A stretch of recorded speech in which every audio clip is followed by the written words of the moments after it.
বিসমিল্লাহির রহমানির রহিম। আপনারা দেখতে পাচ্ছেন আমার ছোট ভাই আব্দুল হাই, সে কক্সবাজার গিয়েছিল কুয়াকাটা।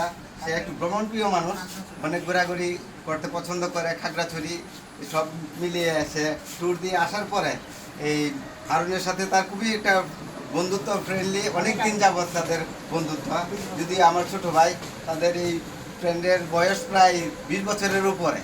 তাই বন্ধুর জন্য বন্ধু, তার খালি হাতে আসা যায় না, কিছু না কিছু নিয়ে আসতে হয়। তাই আব্দুল্লাহ এই হারুনের জন্য এই ছোট্ট উপহারটি নিয়ে এসেছেন।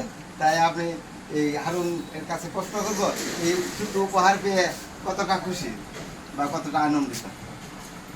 না, উপহার পাইলে তো আসলে ভালো লাগে।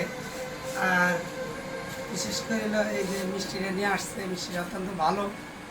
আর আমরা দোয়া করি একজন মানুষ আরেকজন মানুষের জন্য জাতিভাবে আনে।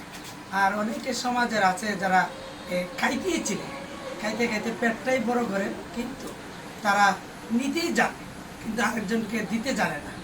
এই জন্য তাদের থেকে সাবধান থাকবে। যারা আপনাকে ভালোবাসে আপনি তাদেরকে ভালোবাসা দেবেন, আর যারা আপনাকে ভালোবাসবে না তাদেরকে ভালোবাসবেন না। যারা খায় পেট বড় করে তাদেরকে দূরে থাকবেন। সবাই ভালো থাকেন, সুস্থ থাকেন, সবাইকে ধন্যবাদ।